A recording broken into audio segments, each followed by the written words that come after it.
नमस्कार. आज आपण आलो आहोत विठ्ठल मंदिर म्हणजेच हम्पी येथे विठ्ठल मंदिरामध्ये.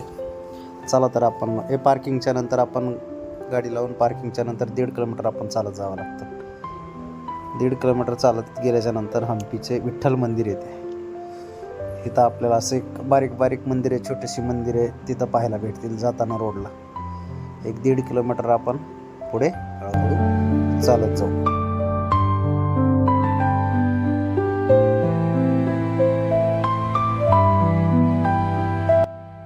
आता आपण इथं विठ्ठल मंदिराचा मेन एंट्री जिथे होते तिथे आपण पोहोचलेलो आहोत.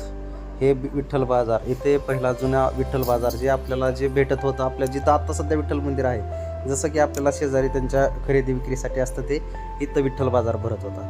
आपण इथं एक साधारणतः तिकीट काढायचं आहे. आपल्याला मध्ये एंट्रीसाठी तिकीट आहे. इथे एक साधारणतः 35 रुपये तिकीट आहे, 5 रुपये त्या गाडीची तिकीट आहे, 40 रुपये असे तिकीट आहे. काढून आपण आतमध्ये मंदिरात प्रवेश घेऊया. चला, हे बघा पूर्ण नकाशा विठ्ठल मंदिराचा इथं दाखवलेला आहे. इथं माहिती भरपूर आहे. हे वाचून आल्याच्या नंतर आपण मध्ये आल्याच्या नंतर फ्रंटला जी 50 रुपयाच्या नोटावर जे चित्र आहे ते इथे आहे समोर, विठ्ठल मंदिराच्या समोर. आता त्या मंदिराचे बांधकाम चालू असल्यामुळे थोडेफार काम चालू आहे. आता हे कसं जुने असल्यामुळे तिथं जरा पडझड चालू आहे आणि एकदम ॲक्युरेट असं रेखीव काम आहे की तुम्ही विचार करू शकत नाही की हे कोरीव काम किती वर्ष जुने आहे. एकदम असं हे आहे. हे पूर्ण आपण विठ्ठल मंदिराच्या बाजूला उभे आहोत. हे विठ्ठल मंदिराच्या बाजूचा आणि हे जे आहे ते मेन शिखर आहे विठ्ठल मंदिराचे.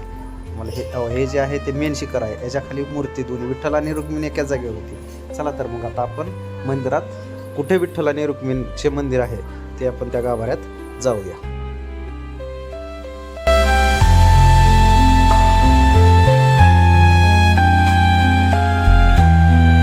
चला, अशा रीतीने आपण गाभाऱ्यात आलो आहे.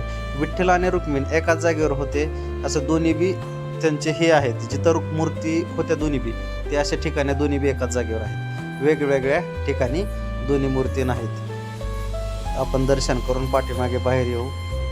गाभाऱ्यात पूर्ण समोर विठ्ठल मंदिराच्या समोर गाभारा आहे आणि तिथं शिलालेख पूर्ण असं लिहिलेलं आहे. ते मूळ लिपित आहे वेगळ्या, त्याच्यामुळे आपल्याला काही वाचता येत नाही. असं कोरीव काम बघा तिथले, म्हणजे मंदिरात एकदम असं कोरीव काम आहे आणि मन प्रसन्न होतं तिथं गेल्याच्या नंतर. स्वच्छता, निसर्गरम्य वातावरण. चला तर मग आजचा व्हिडिओ इथंच थांबूया. व्हिडिओ कसा वाटला कमेंटमध्ये नक्की सांगा. धन्यवाद.